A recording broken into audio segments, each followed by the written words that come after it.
বাতাসে মিশে আছে। আমরা হারিয়েছি তাকে, আমরা হারিয়েছি ওনাকে, যাকে হয়তো হাজার হাজার বছর ধরে আর পাওয়া যাবে না, যার মতো কাউকেও পাওয়া যাবে কিনা সন্দেহ আছে। আজকের এই দিনটিতে যদি তিনি থাকতেন,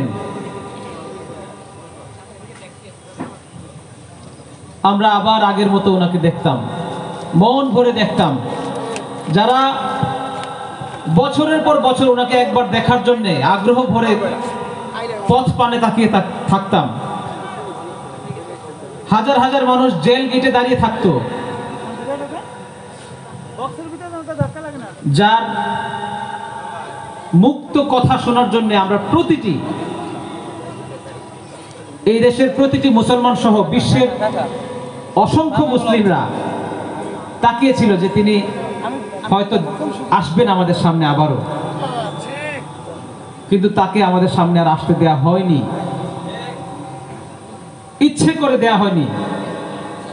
আমরা জানি সেই ইতিহাস, এই ইতিহাস কি কখনো ভুলে যাব আমরা? কখনো সম্ভব না, কখনোই ভুলবো না। একজন জলজন্ত মানুষ হাসতে হাসতে, মুচকি হাসতে হাসতে হসপিটালে ঢুকলো, লাশ হয়ে বেরোলো। আজকে আমি ওনার এলাকায় দাঁড়িয়ে আছি, আমার সৌভাগ্য যে আমি আজকে এখানে এসেছি, আমার সৌভাগ্য আজকে ওনার কবর জিয়ারত করার সৌভাগ্য হয়েছে। আপনাদের ডাকে আমি সাড়া দিতে পেরেছি। আমি বুঝাতে পারবো না আমার আবেগ। শুধু আমি না, বাংলার প্রতিটি মুসলিম যারা ইসলাম প্র্যাকটিস করে, সত্যিকারের ইসলাম প্র্যাকটিস করে, সে যে আকীদারই হোক না কেন, প্রত্যেকের হৃদয়ে কোরআনের পাখির প্রতি প্রেম আছে।